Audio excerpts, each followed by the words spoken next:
नमस्कार। ठीक ठाक। अब एक ऐसा चैप्टर शुरू करेंगे जो आपके लिए काफ़ी इम्पोर्टेंट है। आपको आपके स्कूल के दिनों में ये पढ़ाया भी जाता है, लेकिन प्रॉब्लम ये है कि जिस तरीके से आपको पढ़ाया जाता है और जिस तरीके से आपको आता है उस तरीके से कॉम्पिटिटिव एग्जामिनेशन में नहीं आता है। तो हम लोग बात करने वाले हैं एक बहुत ही इम्पॉर्टेंट, बहुत पुराने, बहुत परिचित चैप्टर की, लेकिन बिल्कुल नए तरीके से, और इसे आप कहते हैं वॉइस। जैसा कि आप जानते हैं कि वॉइस का मतलब होता है वाच्य, आवाज। वॉइस का मतलब होता है वाच्य। वाच्य का मतलब क्या होता है? Mode of speaking. जो भी हमारे बोलने का तरीका होता है, जो हमारे बोलने का जो फॉर्म होता है, जो रूप होता है, उसे आप क्या कहते हैं? वाच्य कहते हैं या वॉइस कहते हैं। अब आमतौर पर हम कोई भी स्टेटमेंट अगर बोलते हैं, कोई भी बात बोलते हैं, कुछ भी बोलते हैं, तो हमारे बोलने का दो आधार होता है। एक जिसमें हम एक्टिव मोड से बोलते हैं। तो एक्टिव मोड में क्या होता है कि हमारा जो बोलने का पैटर्न होता है वो एसवीओ होता है। एसवीओ का मतलब क्या होता है? Subject verb object. जब हम एक्टिव फॉर्म से बोलते हैं तो ध्यान रखिएगा, इसको हम कहते हैं कृतवाच्य। कृतवाच्य का मतलब क्या होता है? इस तरीके के स्टेटमेंट में सब्जेक्ट फर्स्ट होता है। तो जितने भी आपके टेंस हैं, जो आपके 12 के 12 टेंस हैं, वो आपके 12 के 12 टेंस एक्टिव फॉर्म में आते हैं। एक्टिव को थोड़ा सा अगर हम और ब्रेक कर दें तो ACT एक्ट का मतलब होता है टू डू, और इव का मतलब होता है पोजीशन। यानी एक ऐसी पोजीशन जिसमें सब्जेक्ट खुद काम कर सकता हो। एक्टिव का मतलब क्या? जैसे एक गाड़ी चलती है एक्टिवा, या अपने मोबाइल फ़ोन की सिम को आप एक्टिवेट कराते हैं, ठीक है। कोई चीज़ अगर इसको आप काम करना बंद कर दे तो कहते हैं डीएक्टिवेट हो गया। तो एक्ट का मतलब क्या? एक्शन बोलते हैं ना, मारपीट। तो एक्ट का मतलब क्या? एक्ट का मतलब काम करना। तो एक्टिव का मतलब होता है कि जब सब्जेक्ट काम करने की पोजीशन में रहे, सब्जेक्ट खुद से काम करे, तो उसे एक्टिव कहते हैं। जो हमारे टेंस हैं 12 के 12 टेंस, उन सभी के सभी टेंस में जो हमारा सब्जेक्ट होता है वो काम करता है, इसलिए उसे क्या बोलते हैं? एक्टिव बोलते हैं। दूसरा जो मोड ऑफ स्पीकिंग होती है उसे हम कहते हैं पैसिव। अब पैसिव में क्या होता है कि पैसिव का जो स्ट्रक्चर होता है वो होता है ओवीएस। ओवीएस यानी ऑब्जेक्ट वर्ब सब्जेक्ट, और पैसिव को हम कहते हैं क्या? कर्मवाच्य। अब पैसिव में पास शब्द का मतलब होता है टू गो, और इव का मतलब होता है पोजीशन। अब कहेंगे कि यहाँ गो पास मतलब गो, हाँ भाई, इसलिए आप जब कहीं किसी चीज़ से निकल जाते हैं तो कहते हैं पास्ड अवे, गुजर गए। जब चले जाते हैं तो कहते हैं पासेंजर, यानी पैसेंजर, पास प्लस एंज प्लस अर, पैसेंजर। क्यों? जो राहगीर होते हैं उसको बोलते हैं पासर्स बाय, जो चोरी छिपे जाते हैं उसे कहते हैं ट्रेसपासर्स।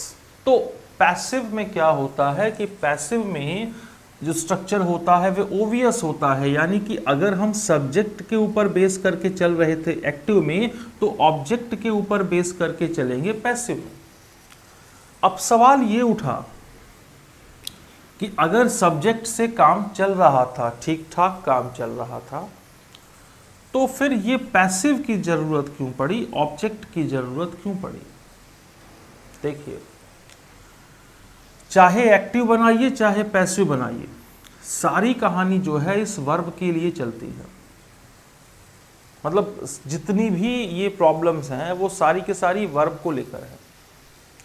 अब चाहे आप एक्टिव बनाइए चाहे आप पैसिव बनाइए, एक बात आप बड़ी कंफर्म कर लीजिए यहाँ पर कि अगर आप पैसिव बना रहे हैं तो पैसिव में क्या हुआ कि एक ऐसी पोजीशन जिसमें मेन वर्ब सब्जेक्ट नहीं कर पाया। भाई, ऑब्जेक्ट को सब्जेक्ट के प्लेस पर आने की जरूरत क्यों पड़ी? ऑब्जेक्ट को सब्जेक्ट के प्लेस पर आने की जरूरत इसलिए पड़ी क्योंकि जो हमारा सब्जेक्ट था वो वर्ब को कैरी नहीं कर पाया। तो आप समझें कि when we need to make a statement in passive, it is the condition when subject is not eligible, is not efficient to carry the main verb by itself.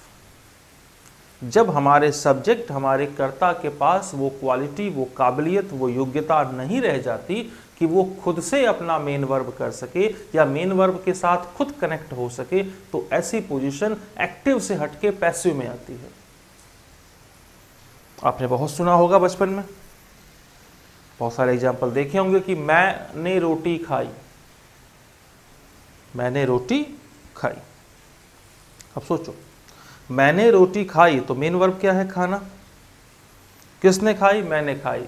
तो मैं तो इंसान, तो एक इंसान क्या रोटी खुद से खा सकता है? बोले बिल्कुल खा सकता है। बोले ऐसे स्टेटमेंट एक्टिव होंगे।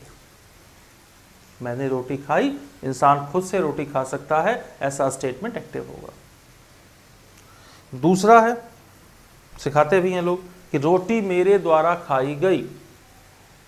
अब सोच के बताओ, सबसे पहले कौन आया? रोटी। मेन वर्ब क्या है? खाना। तो क्या कोई भी रोटी खुद को खाती है? नहीं। अगर कोई भी रोटी खुद को खाने लगे तो पूरा संसार भूखा मर जाएगा।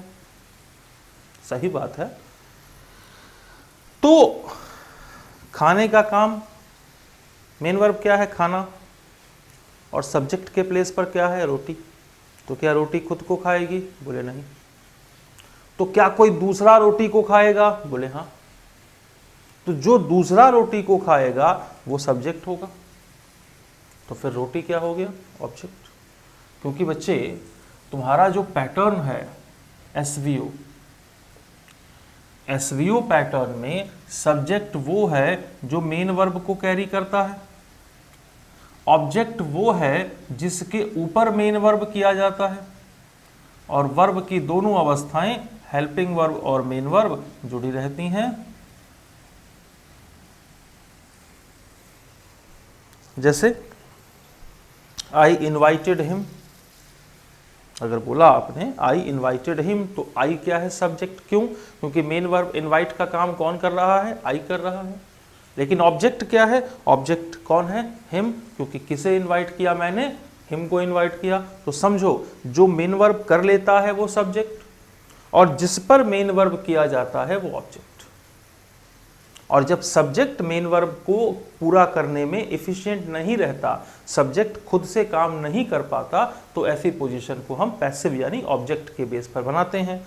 यहाँ तक कोई दिक्कत नहीं आ रही होगी। तो सब्जेक्ट वो हो गया जिसमें हमारा जो डूअर है वो वर्क से इन्वॉल्व होता है, वर्क में इन्वॉल्व होता है। ऑब्जेक्ट वो हो गया कि डूअर खुद से काम नहीं कर पाता बल्कि कोई और काम करता है। ठीक है, आइए अब इसके बाद आगे बढ़ते हैं। हर चैप्टर में जैसे हम बताते हैं कि सिलेबस क्या है, तो syllabus of passive voice,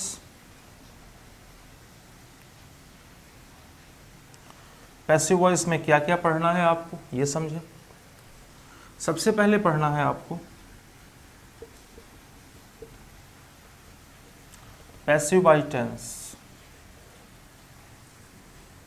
passive voice tense से पढ़ना है। दूसरा पढ़ना है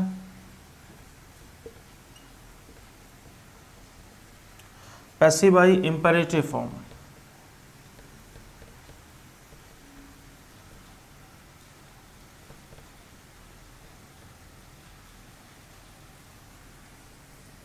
ये थोड़ा हम जानबूझ के बीच में कैपिटल वर्ड यूज कर रहे हैं सारे, जिससे कि थोड़ी क्लैरिटी बनी रहे। आपको अगर डाउट है या आपको दिक्कत आ रही है तो आप यहाँ यूज कर लीजिए। तो passive by tense, passive by imperative form,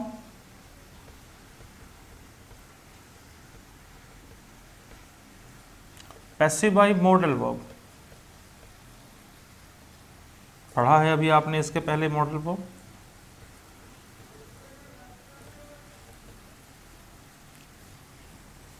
और पैसिव बाय टाइम।